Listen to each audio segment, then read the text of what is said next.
What on earth does one make of the situation at Berkshire Hathaway? The sudden departure of Warren Buffett's heir apparent, the awkward disclosure that he traded in shares of another company, one he recommended to Buffett, and Berkshire ended up buying. And a defiant Buffett saying he won't comment beyond his statement last night. Today, there is a dark cloud over one of America's most admired companies, and so many questions unanswered. Back with me this morning is Doug Burns, a former federal prosecutor. He's been our legal brain on the Roger Rajaratnam trial. But, Doug, I want to exploit your expertise on this case. Buffett says Sokol didn't break the law, but he says it in what seems to everybody to be an extraordinarily carefully worded way. And let's just remind everybody exactly what was in last night's statement. Neither Dave Sokol nor I feel his Lubrizol purchases were in any way unlawful. What do you read from that? That's a very, very interesting statement. You're right. I mean, legally, the question is this. It's kind of an unusual potential insider trading timeline because the chronology is different. He buys the stock first. So the first question is, did he know that he was going to be pitching the Lubrizol deal at the time he bought the stock, which is somewhat of a strange theory. And then two, of course, there's so much defense in the notion, legitimate notion, that he can't personally ensure and guarantee that it will happen. But having said that, this is an unbelievably puzzling series of trades. It's not an inconsiderable amount, $10 million worth of the stock. And of course, it's more of a corporate story also. In other words, Warren Buffett supposedly has the name of his successor in an envelope.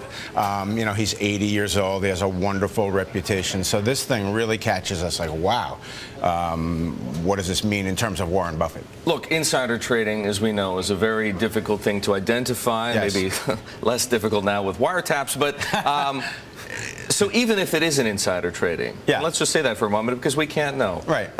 It kind of looks like front running. At the very, very least, it appears to be a conflict of interest. Yeah, that's funny. Yeah, you read my mind. I was going to say, at a minimum, it's clearly a corporate conflict of interest for me to buy a stock and then come to you, my boss, and say, Eric, we really ought to buy company A when I've bought a sizable position in company A. That's a clear conflict of interest, no question about it.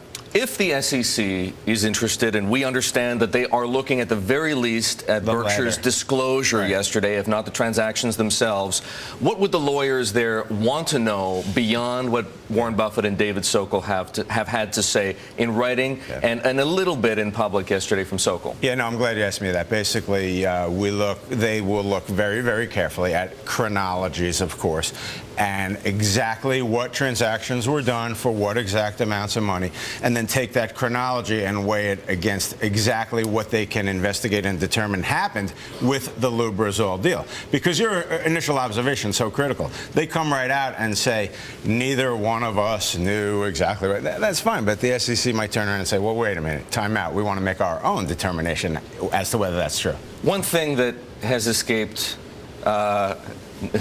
hasn't escaped anyone's attention is the fact that Warren Buffett acknowledges in the statement that David Sokol told him at some point that he owned some shares of Lubrizol. So at the end of the day, is it possible that Warren Buffett may be the one who is faulted for his lack of disclosure on the matter? Well, yes and no. I think you're right, but it's interesting.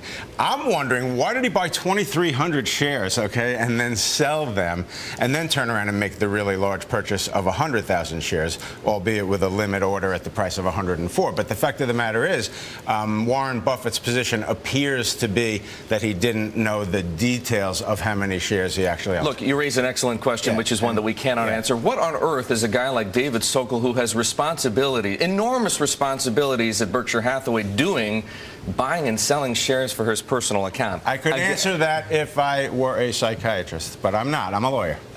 Should we, at the very least, expect Berkshire to end up with a regulatory slap on the wrist, perhaps a books and records violation, if something not more serious? Yeah, no. I think that's an excellent prediction as to what we may be looking at. In other words, I don't see a full-blown, civil enforcement action on this scenario. But how about the level of scrutiny? Let's think about Warren Buffett for a moment. Sure. What people, he's a sage, he's an oracle, it doesn't matter what you call him.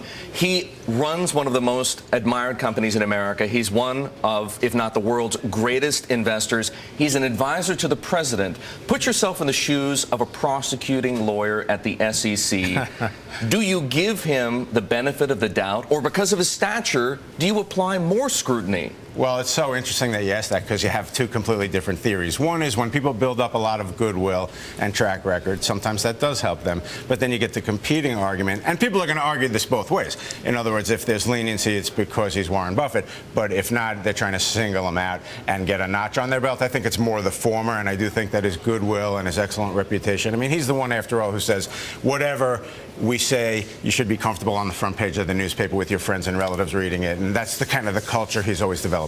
Doug, one last question before we go. If you were advising Warren Buffett right now, what would you be telling him to do? Well, from a public relations standpoint, I would probably have him, remain relatively quiet about the matter and not necessarily commit to any kind of specific legal positions for right now.